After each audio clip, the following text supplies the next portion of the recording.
Bonjour à tous et bienvenue dans votre journal des produits de bourse de l'Obsa du lundi 3 juin. Fin de semaine morose sur la place parisienne. L'indice parisien, après une séance hésitante, lâche 47,72 et s'inscrit à 4000. Putain.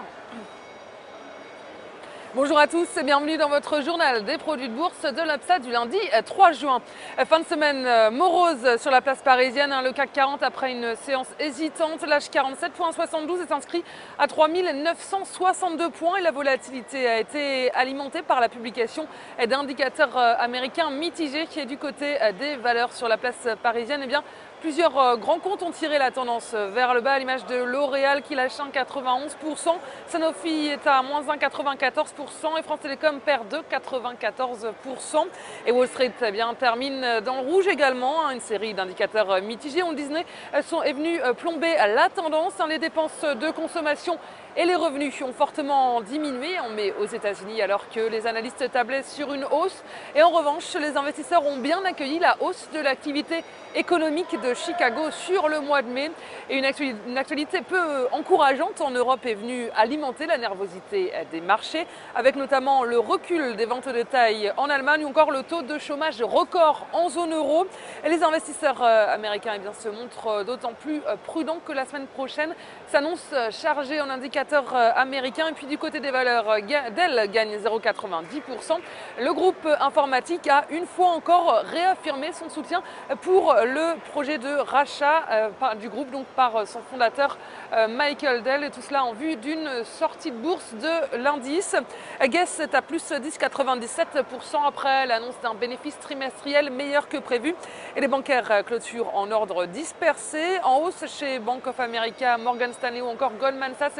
Et en revanche, Citigroup ou JP Morgan reculent légèrement. Et du côté des devises, l'euro subit quelques prises de bénéfices. Il repasse sous le seuil des 1,30$ à 1,2990$ précisément. Et les volumes sont en hausse sur le marché des produits de bourse avec 27,7 millions d'euros échangés dans une séance de repli.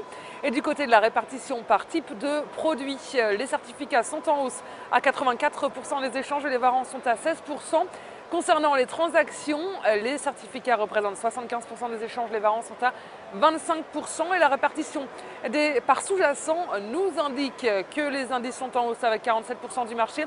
Les actions sont en baisse à 43%.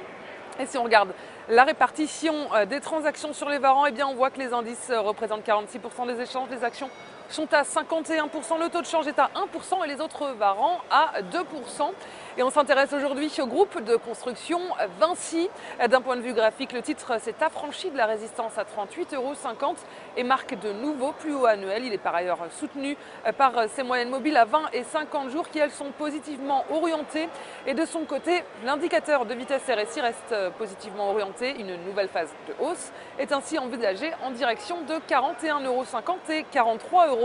Et la stratégie qui vous est proposée pour jouer cette valeur, c'est l'achat du Warrant Call Vinci à 4967 T d'Unicredit au prix d'exercice de 42 € et d'échéance au 6 décembre 2013. Voilà, c'est tout pour aujourd'hui. Passez une très bonne journée et on se retrouve demain.